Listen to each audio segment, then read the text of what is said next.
Anyway, that's all I've got on exchange students. What do you think of Canberra? Yeah, you didn't explain. We didn't explain. We're in Canberra. This is my house. Oh yeah, that explains what you're looking at. We're in Keehlan's house, Hey man. and you can tell. Oh No, it's a nice house. It's good. It's unfortunately it is in Canberra. Oh, okay. An hour ago, you're going, oh, Canberra's not that bad. Canberra's way better than Melbourne. Yeah, but that was like while we were doing a roundabout of Parliament House, and I was feeling a bit patriotic. I was like, you know what, this is a cool building. Yeah. It's like an underground bunker away from the rest of Australia. Not a single common man would come anywhere near that building, so politicians can make decisions like poor people get less. So that's cool. I like that. And then you what else did you show us? The other monument that's in Canberra? I took you past the Vietnam monument. Yeah. And we went past the first settlement of But, Canberra. oops, shouldn't have done that monument. Mm-hmm. And then the first settlement. I took you past a few other things I just didn't point out because I didn't think you'd care. Yeah. And then we went to a great cafe called Tilly's. Yeah.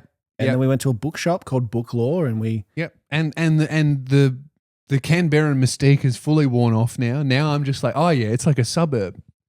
What is really funny is that we're at the airport, and then we're in the city, and then it's just paddocks, and that's it. And then I've never been like so close to the airport and to beware of like kangaroo signs crossings. Yeah, that's true. It's a very small regional town. One thing that we didn't go to the city though. We drove around the city. Like, what's the city like? When we one office building and an EB Games. Wow, look at the city. It's bustling. When we go to the show tonight, I'll drive you through the main town.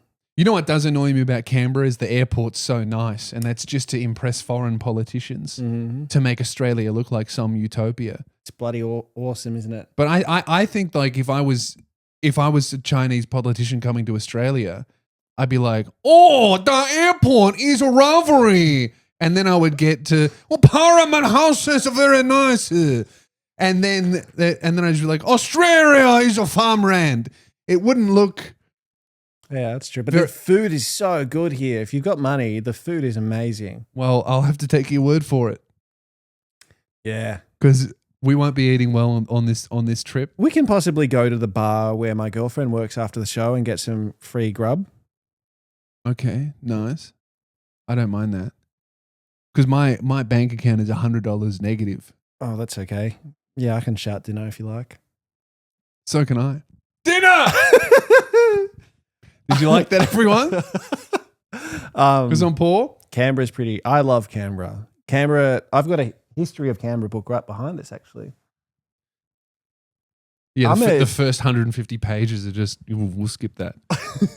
No, actually. It's very grim. Actually, yeah. No, you're right. There's a bit of cooperation and then a bit of... Keehlan goes on the front lawn of Parliament House and go, oh, you know, that's the world's oldest embassy. There's an indigenous embassy where this guy just built a hut on Parliament House, and it's the world's oldest embassy. It's not there anymore. Got rid of him. No, he's moved. Where's he moved to? I think he's at old Parliament House now. He's at old Parliament House? Yeah.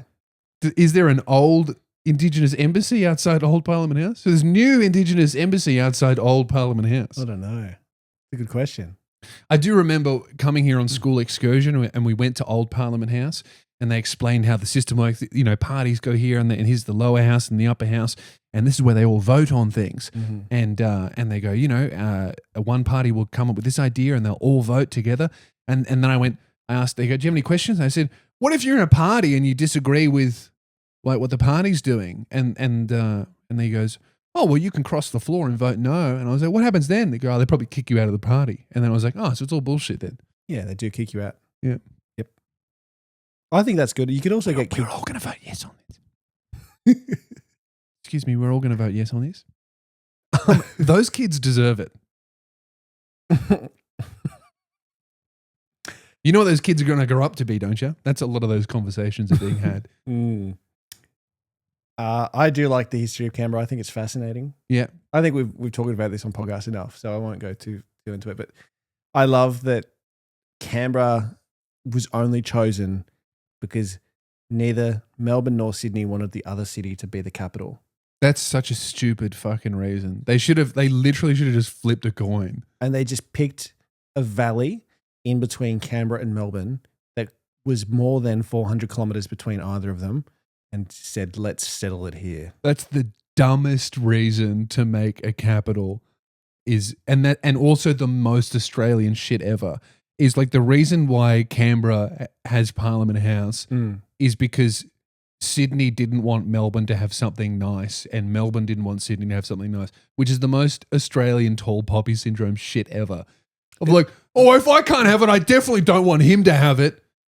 And that's why our country, you can't do anything cool here because trying is gay. I agree. Trying is gay. I think we should all just get menial jobs and not try too hard and get That's drunk. right. The only thing you should be trying to do in this country is win a multi on sports bet. That's the only thing you're allowed to try really hard to do is overcome the huge losses you've made